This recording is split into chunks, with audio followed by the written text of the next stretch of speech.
นแดนที่มีความเป็นมาทางประวัติศาสตร์อันยาวนานรุ่งเรืองไปด้วยศิลปะวัฒนธรรมฮิตของประเพณีอันเป็นเอกลักษณ์เฉพาะมีความอุดมสมบูรณ์ทางพื้นแผ่นดินภูเขาสายน้ำและทรัพยากรทางธรรมชาติที่สวยสดงดงามและเป็นประตูสู่ประเทศต่างๆณอนุภูมิภาคลุ่มแม่น้ำคองล้านนาตะวันออก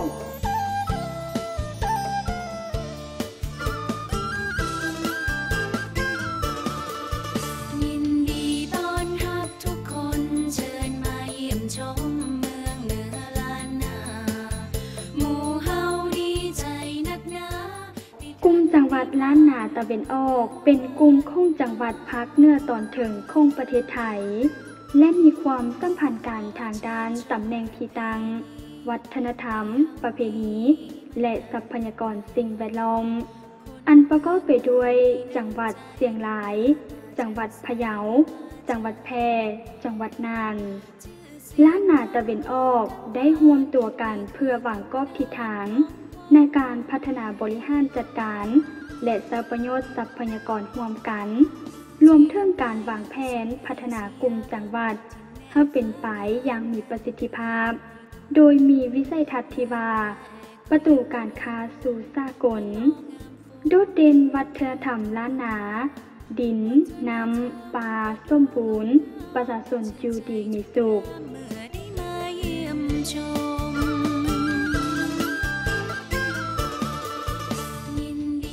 จังหวัดเชียงรายเป็นจังหวัดที่อยู่เหนือที่สุดของประเทศไทย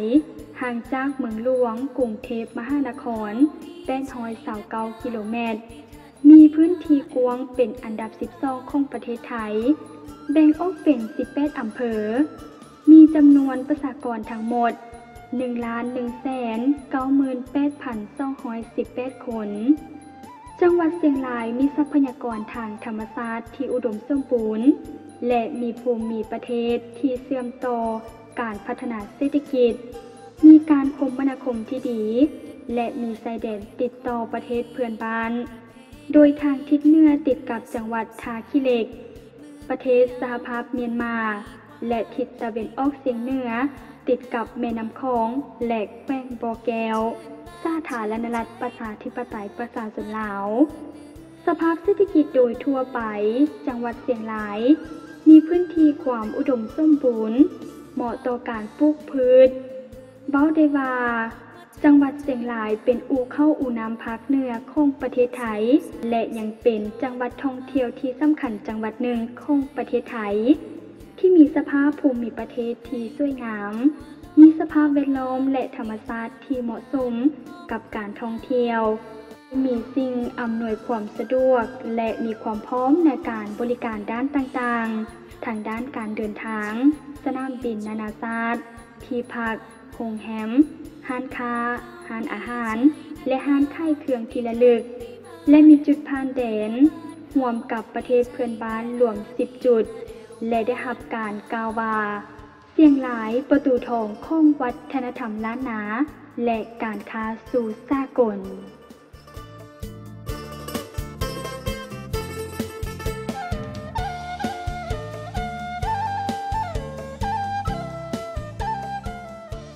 จังหวัดพะเยาเป็นเมืองเก่าแก่ทางประวัติศาสตร์ที่ก่อตั้งขึ้นในศตวรรษที่16ห่างจากเมืองหลวงกรุงเทพมหานคร735กิโลเมตรประกอบด้วย9อำเภอมีจำนวนประชากรประมาณ 486,589 คนพื้นที่กว้างเป็นอันดับที่34ของประเทศไทยจังหวัดพะเยาเป็นจังหวัดที่มีภูมิอากาศชุ่มเย็นอุดมสมบูรณ์ไปด้วยป่าไม้และภูเขาที่สำคัญและหลายแห่งอันเป็นแหล่งกำเนิดของต้นน้ำน้อยใหญ่และแหล่งน้ำที่สำคัญคือกวนพะเยาทะเลสาบน้ำจืดที่ยาวเป็นอันดับ4ของประเทศไทยและยาวที่สุดในภาคเหนืออาณาเขตพะเยาทิศเหนือมีพื้นที่ติดกับจังหวัดเชียงรายทิศตะวันออกติดกับสาธารณรัฐประชาธิปไตยประชาชนลาวและจังหวัดน่านจังหวัดพะเยามีด่านบ้านฮวกอำเภอภูซาง เสื่อมระหว่างประเทศไทยกับสาธารณรัฐประชาธิปไตยประชาชนลาวสามารถเดินทางจากแขวงสัญบุรีและแขวงพะบางได้อย่างสะดวกประชากรส่วนหลายจะประกอบอาชีพทางด้านการเกษตรและการประมงน้ำจืดพืชเศรษฐกิจที่ขึ้นชื่อแม่นข้าวหอมมะลิลำไยลิ้นจี่และยางพาราอันเนื่องจากเป็นเมืองเก่าแก่ทางด้านประวัติศาสตร์จังหวัดพะเยาจึงมีแหล่งท่องเที่ยวทางวัฒนธรรมที่มีคุณค่าอย่างล่วงหลาย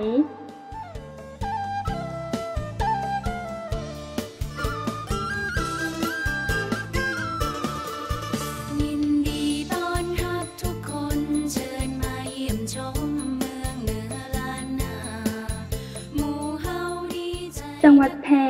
ห่างจากเมืองหลวงกรุงเทพมหานครประมาณ555กิโลเมตรมีประชากรทั้งหมด 458,000 คนแบ่งออกเป็น8อำเภอพื้นที่กว้างอันดับ32ของประเทศเป็นจังหวัดตาสุดของกลุ่มล้านนาตะวันออกจังหวัดแพร่เป็นจังหวัดที่มีภูเขาอ้อมรอบทาง4ด้านเป็นเมืองที่ขึ้นชื่อเรื่องป่าไม้มีแม่น้ำหยมเป็นแม่น้ำที่สำคัญในการเกษตรและยังเป็นแม่น้ำสายหนึ่งที่เป็นต้นกำเนิดแม่น้ำเจ้าพระยาแม่น้ำสายสำคัญภาคกลางของประเทศไทยสภาพเศรษฐกิจประชากรประกอบอาชีพด้านกสิกรรมเฮ็ดไร่ผลิตภัณฑ์จากผ้าพื้นเมือง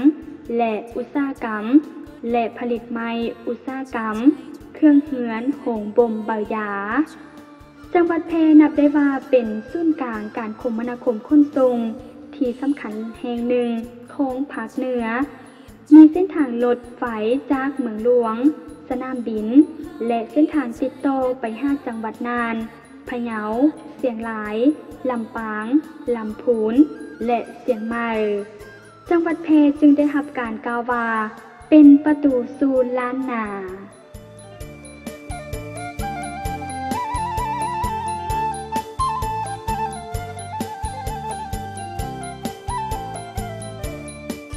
จังหวัดน่านตั้งอยู่ติดกับชายแดนทางด้านทิศตะวันออกของภาคเหนือติดกับสาธารณรัฐประชาธิปไตยประชาชนลาวห่างจากกรุงเทพมหานคร668กิโลเมตรประกอบด้วย15อำเภอมีประชากรประมาณ 476,612 คนมีพื้นที่กว้างเป็นอันดับที่13ของประเทศจังหวัดน่านเป็นเมืองสำคัญทางวัฒนธรรมและประวัติศาสตร์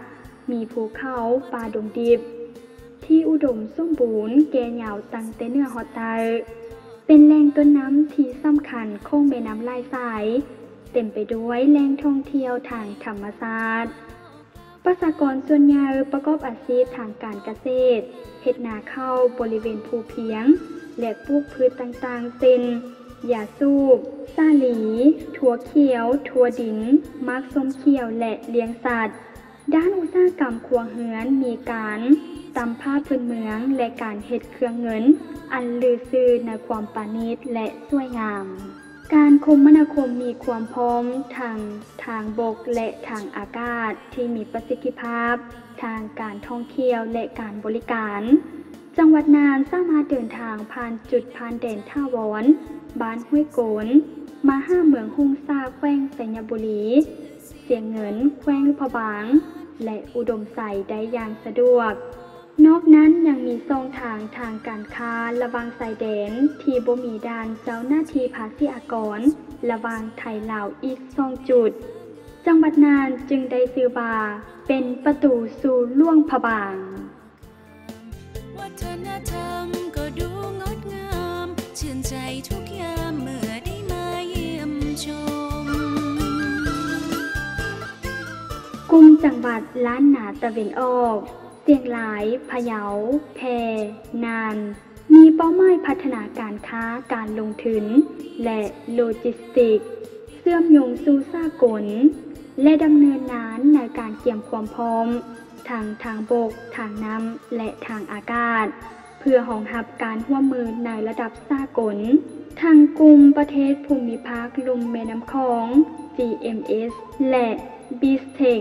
รวมถึงการพัฒนาเพื่อเกี่ยมความพร้อมสู่ประชาคมอาเซียน AEC ในปีพ.ศ. 2558 ที่ใกล้จะมาฮอดโดยมีเส้นทางเล็กที่ 3 หรือ R3A ซึ่งเป็นเส้นทางเชื่อมโยงประเทศไทยหาสาธารณรัฐประชาธิปไตยประชาชนลาวและสาธารณรัฐประชาชนจีนเส้นทาง R3B เชื่อมโยงประเทศไทยเมียนมาจีนรวมทั้งโครงการก่อสร้างขั้วมิตรภาพไทยลาวแห่งที่ 4 ที่อำเภอเสียงของจังหวัดเชียงรายเชื่อมโยงกับเมืองห้วยสายแขวงบ่อแก้วของสาธารณรัฐประชาธิปไตยประชาชนลาวที่จะเปิดใช้ในปี 2013 นี้ซึ่งนอกจากจะเป็นการเชื่อมการค้าการลงทุนและยังเป็นการเชื่อมใจเชื่อมสายสัมพันธ์มิตรภาพจากล้านนาสู่ล้านซางตลอดไปสายนาทีรินหลังจากฟ้าแบ่งพระสุธาเป็นสาย